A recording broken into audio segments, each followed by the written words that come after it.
Painted, painless learning. જો ભાઈ બહુ ઈઝી દાખલો છે, સિમ્પલ દાખલો છે કે 1000 કર્મચારીઓના એક સમૂહમાં માસિક વેતન વિતરણ પ્રમાણ્ય છે. વિતરણનો મધ્યક 15000 હોય એટલે મ્યુ બરાબર 15000 અને પ્રમાણિત વિચલન 4000 રૂપિયા હોય તો આ માહિતીના 60% કર્મચારીઓના માસિક વેતનનો ગાળો મેળવો. માસિક વેતનનો ગાળો મેળવવાનો છે એટલે કે Z1 અને Z2 ઉપરથી X1 X2 ગોતવાનું છે. તો આપણને શું કીધું 60% કર્મચારીઓ એટલે આપણે લખ્યું x1 > x > x2 બરાબર 60% એટલે કે 60/100 એટલે જવાબ કેટલો આવે 0.60. x1 ને જે છે એ z માં ફેરવીએ એટલે કે z નું સૂત્ર શું છે x - μ/σ. x આપણી આગળ નથી એટલે x1 લખ્યું, μ આપણી આગળ 15000, સિગ્મા 4000 > z નું સૂત્ર છે > x એટલે x2 માઈનસ μ એટલે 15000 અને એના છેદમાં 4000. ટૂંકમાં x - μ/σ એ z નું સૂત્ર છે. એની અંદર x ની જગ્યાએ એક વખત x1 મૂક્યું, બીજી વખત x2 મૂક્યું, μ એટલે 15000 અને સિગ્મા 4000 મૂક્યું. હવે વિદ્યાર્થી મિત્ર આપણા માટે આ Z1 છે, આ Z2 છે. આપણને કીધું છે મધ્યના 60%. મધ્યના 60% કીધું એટલે ગ્રાફ દોર્યો. એક્ઝેક્ટ વચ્ચે અહીંયા Z1 અહીંયા Z2 આપ્યું, મધ્યના 60% એટલે આપણે અહીંયા એનું ક્ષેત્રફળ માટેની લાઈન કરી નાખી. મધ્યના 60% એનો મતલબ શું થાય 30% આ બાજુ અને 30% આ બાજુ. આવો મતલબ થાય ને મધ્યના 60% એટલે શું ભાઈ તો કે 30% આ બાજુ અને 30% આ બાજુ. તો હવે અહીંયા તમે જોઈ શકો છો કે Z1 < Z > Z2 = 60. એના પછીનું સ્ટેપ અહીંયા બે ભાગ પડે છે Z1 થી 0 સુધીનું એટલે Z1 < Z > Z = 0 વત્તા બીજો ભાગ 0 થી Z2 સુધીનું એટલે કે 0 < Z > Z Z2 = 0.60.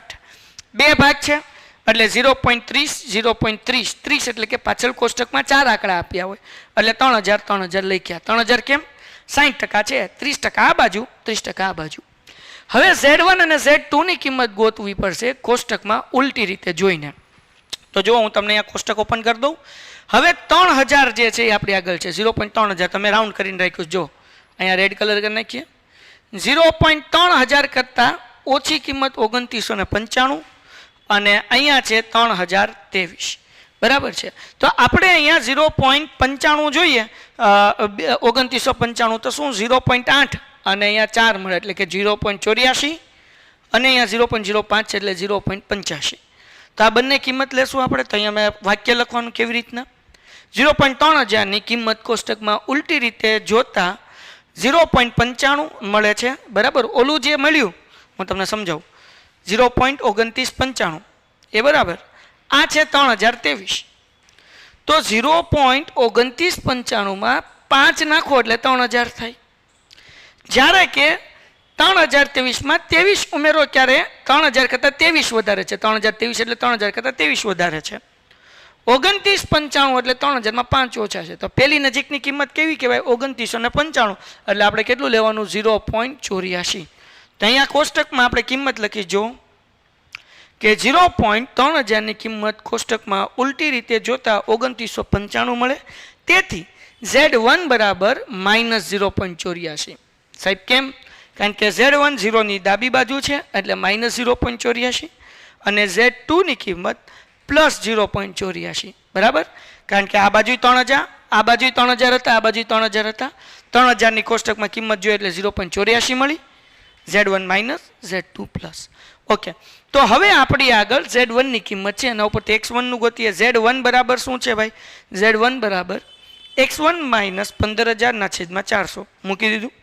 Z1 નો જવાબ મળ્યો -0.84.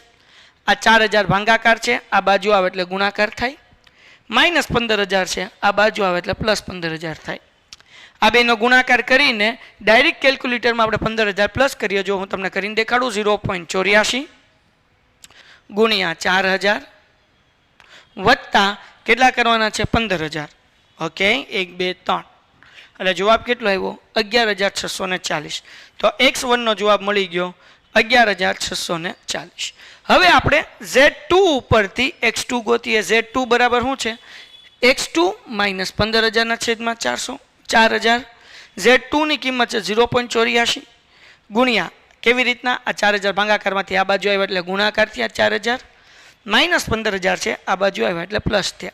તો તો હવે આપણે કરીએ 0.84 ગુણ્યા 4000 1 2 3 એ ભાઈ 1 2 3 વત્તા 15000 1 2 3 કેટલો જવાબ આવે 18360 આ મળ્યો આપણને x2 નો જવાબ દાખલો સાવ એટલે સાવ ઈઝી છે એના પછી આપણને કીધું નંબર 2 આ દાખલાની અંદર કે ભાઈ 250 કર્મચારીઓનું માસિક વેતન 15000 થી કોઈ નિશ્ચિત વેતન હોય 15000 થી કોઈ નિશ્ચિત તો 15000 less than equal to x less than કોઈ નિશ્ચિત આપણને ખબર નથી ગોતવાનું છે એટલે x1 બરાબર અહીંયા 250 કેમ આવ્યા કારણ કે આપણને શું કીધું 250 કર્મચારીઓનું વેતન આપણે દાખલામાં કીધું ને 250 કર્મચારી અને કુલ કર્મચારી 1000 છે એટલે 250 ના છેદમાં 1000 0 0 ઉડે એટલે જવાબ કેટલો આવે 0.25 હવે વિદ્યાર્થી મિત્રો આ x છે અને z માં ફેરવીએ સૂત્ર શું છે ભાઈ z નું x minus mu upon sigma x ની જગ્યાએ મૂકીશું 15000 મ્યુ 15000 છે અને સિગ્મા 4000 છે એ મૂક્યું 15 માંથી 15 જાય એટલે 0 0 ભાગ્યા 4000 કરો એટલે 0 જ આવે આ z નું સૂત્ર છે એટલે z મૂક્યું અહીંયા અગેન આપણે જે અહીંયા x1 હતું એને z માં ફેરવીએ એટલે સૂત્ર શું હતું x ની બદલે x1 માઇનસ મ્યુ એટલે 15000 સિગ્મા એટલે 4000 તો એના બદલે આપણે કહી દઈએ z1 તેનો મતલબ શું થાય z1 બરાબર x1 માઇનસ 15000 એના છેદમાં 4000 ડન છે આ z1 ની કિંમત થઈ આપણને ક્ષેત્રફળ મળ્યું છે 0.25 ક્યાંથી તો જો 0 થી z1 તો 0 અહીંયા અને z1 અહીંયા કર્યું બરાબર ને કારણ કે અહીંયા z1 કરવાનું હવે આ જે છે 0.25 ક્ષેત્રફળ છે તો આપણે 0.25 ની કોષ્ટકમાં ઉલટી રીતે કિંમત જોશું તો જોઈએ ભાઈ તો આપણે લખવાનું 0.25 ની કિંમત કોષ્ટકમાં ઉલટી રીતે જોતા તો 2500 ક્યાં મળે છે અહીંયા 2486 2500 માંથી 2486 માઇનસ કરો એટલે કેટલા વધ્યા 14 અહીંયા છે 2517 એમાંથી 2500 માઇનસ કરો એટલે 17 એટલે 14 અને 17 નો ગેપ છે એટલે બે કિંમત લેવી પડશે એટલે 0.6 અહીંયા 7 છે એટલે 67 અને 0.68 બે કિંમત મળી તેનું આપણે વાક્ય લખવાનું શું વાક્ય લખવાનું ભાઈ ધ્યાન રાખો 2500 ની કિંમત 0.2500 ની કિંમત કોષ્ટકમાં ઉલટી રીતે જોતા 0.2486 માટે 0.67 અને 2517 માટે 0.68 મળે તો હવે સરેરાશ કાઢવી પડશે z1 બરાબર 0.67 વત્તા 0.68 ભાગ્યા 2 એટલે જવાબ મળે z1 નો 0.675 એટલે કે 675 હવે તમને ખબર જ છે z1 નો અહીંયા આપણને ઓલરેડી કિંમત મળેલી છે તો z1 ની જગ્યાએ આપણે મૂકી દઈએ 0.675 4000 ભાગાકારમાંથી ગુણાકારમાં 15000 માઇનસમાંથી પ્લસ ગુણાકાર કરીને સરવાળો કરશો 15000 નો એટલે x1 ની કિંમત મળશે 17700 દાખલો થઈ ગયો પૂરો 4 માર્ક્સનો પૂછાય માર્ચ 2020 પછી આપણે આગળ જઈએ દાખલા નંબર 53 ની અંદર દાખલા નંબર 53 માં શું કીધું એક પ્રામાણ્ય વિતરણ માટે તૃતીય ચતુર્થક અને સરેરાશ વિચલન અનુક્રમે 36 અને 24 છે બરાબર તો તૃતીય ચતુર્થક એટલે આ આપણને Q3 આપ્યું સરેરાશ વિચલન એટલે આ આપણને આપ્યું શું કહેવાય કે સરેરાશ વિચલન એટલે અહીંયા 24 લખી નાખ્યું તો તે વિતરણનો મધ્યક અને ચતુર્થક વિચલન શોધો તો કેવી રીતના ગોતશું તો પહેલા સરેરાશ વિચલન દાખલામાં આપણને 24 આપ્યું છે સરેરાશ વિચલનનું સૂત્ર છે 4/5 સિગ્મા તો હવે આ 5 ભાગાકાર છે એ ગુણાકારમાં આવશે અને 4 ગુણાકાર છે એ ભાગાકારમાં આવશે એટલે મેં અહીંયા મૂક્યું ગુણ્યા 5/4 4 છક 24 ને 6 પંચા 30 એટલે સિગ્મા કેટલું મળ્યું 30 મળ્યું ઓકે હવે આપણે ગોતવાનું છે ચતુર્થક વિચલન ચતુર્થક વિચલનનું સૂત્ર છે 2/3 સિગ્મા એટલે પહેલા આપણે સિગ્મા તો ગોતી જ લીધું છે ભાઈ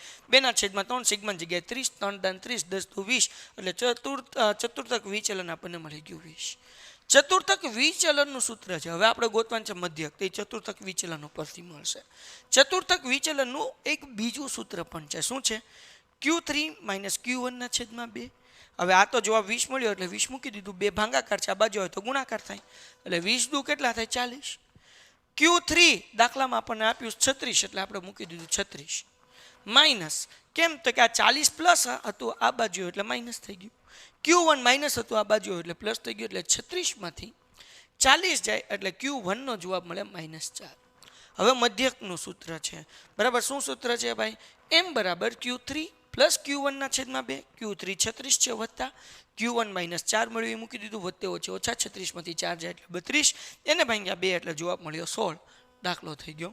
તો આ બે દાખલા 4-4 માર્ક્સના પ્રામાણ્ય વિતરણમાં પૂછાય છે. તમને લાઈવ લેક્ચરની કદાચ જરૂરિયાત હોય ના દાખલામાં ટપ્પો ન પડતો હોય તો પહેલાં તો નીચે ડિસ્ક્રિપ્શનમાં લિંક આપેલી છે, તમે દાખલા ગણી આવો. નંબર 1. નંબર 2, ડિયર સ્ટુડન્ટ્સ, શું કહેવાય કે તમે ઈચ્છતા હો કે લાઈવ લેક્ચર હું મૂકું તો નીચે કોમેન્ટ કરો, તો આપણે લાઈવ લેક્ચરની અંદર આ દાખલા સોલ્વ કરીશું. ઓકે, લિમિટ બહુ ઇઝી છે. જો આ સ્ટેપ હું તમને શીખવાડું. અવયવ પાડ્યા વગર કેવી રીતના અથવા તો ઇઝી રીતે કેમ અવયવ પડે, ધ્યાન રાખો. શું કીધું? લિમિટ x⁻3 મેં બહુ ઇઝી રીતે અવયવ પાડતા શીખવાડ્યા છે.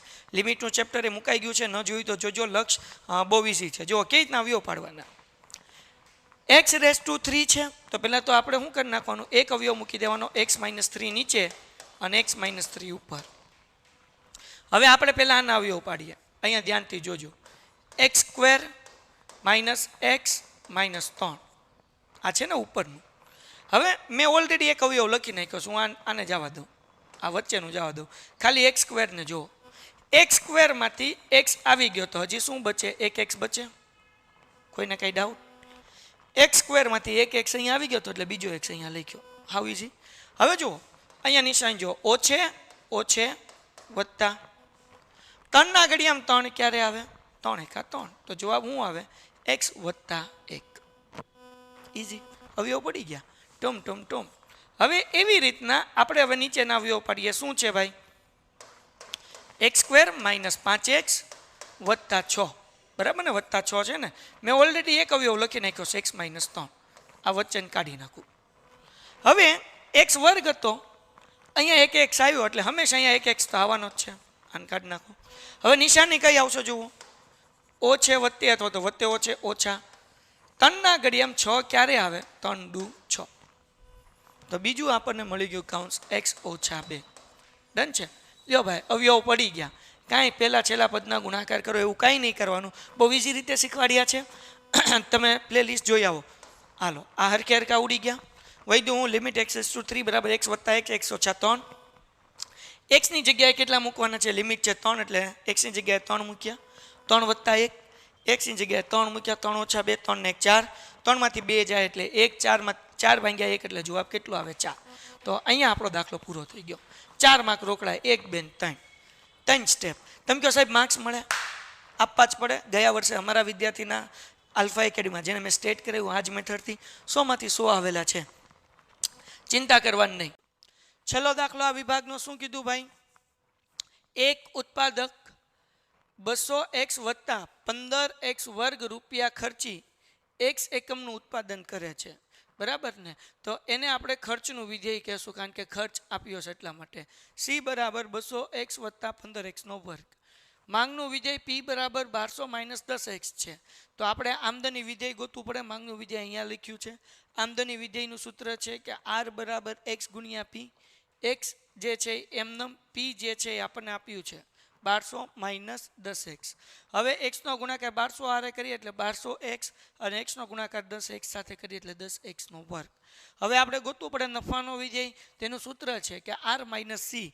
r નો જવાબ મળ્યો છે 1200x - 10x² મૂકી દીધું ઓછા c આપણને આપ્યું છે એ અહીંયા મૂક્યું કાઉન્સમાં. ઓછા છે એટલે કાઉન્સમાં જ મૂકો ને કે દાખલો ખોટો પડે. આ માઇનસ નિશાની એમનેમ. હવે કાઉન્સ ખોલ્યું એટલે વત્તાને બદલે કેવા થઈ ગયા? ઓછા થઈ ગયા. 1200x માંથી 200x માઇનસ કર્યા એટલે વધ્યા કેટલા? 1000x. ઓછે ઓછે વત્તા 15 ને 10 25 એટલે 25x². હવે આપણે આનું વિકલન કર્યું dp/dx. આની એક ઘાત છે એટલે 1000 × 1000x ન આવે. ઓછા એમનેમ 25 × 50 અને x² છે એટલે ખાલી x થઈ જાય. પછી d² p = dx². તો અહીંયા તો શું કહેવાય કે હવે આનું વિકલન કરવાનું છે. તો અહીંયા તો 1000 છે, પાછળ 0 પાછળ x બેક્સ કાંઈ નથી એટલે એ 0 થઈ ગયા એટલે એ ગણવાનું નહીં. અને અહીંયા જે છે x ની એક ઘાત કહેવાય એટલે 50 × 50 પણ કેવા માઇનસ. હવે નફાનું વિધેય ગોતવા માટેની બે શરત છે. એમાં પહેલું dp/dx = 0. તો આપણે dp/dx નો જવાબ શું મળ્યો? 1000 - 50x = 0. -50x છે આ બાજુ જાય એટલે પ્લસ થઈ જાય. 50 ગુણાકાર છે, આ બાજુ આવે તો ભાગાકાર. 1000 ભાગ્યા 50 એટલે જવાબ આવે 20, એટલે આપણને x બરાબર 20 મળી ગયા. બીજું શરત એવી છે કે d²p/dx² લેસ ધેન 0 થવું જોઈએ. તેનો જવાબ જો આપણને ઓલરેડી -50 મળેલો જ છે, તો એ 0 કરતાં નાનો છે. મતલબ એવો થાય કે ભાઈ મહત્તમ નફા માટે કેટલા 20 એકમનું ઉત્પાદન કરવું જોઈએ. કેટલા એકમનું ઉત્પાદન કરવું જોઈએ? 20 એકમનું. સો ડિયર સ્ટુડન્ટ્સ, અહીંયા આપણા વિભાગ ઈ પૂરો થાય છે. આશા રાખું છું કે આ દાખલા સમજાણા હશે. જો સમજાણું તો વિડીયો લાઇક કરો, ચેનલ સબસ્ક્રાઈબ કરો, મિત્રોમાં શેર કરો. મળીએ છીએ નેક્સ્ટ વિડીયોમાં. ત્યાં સુધી ગુડ બાય એન્ડ ધન્યવાદ. Painted Painless Learning.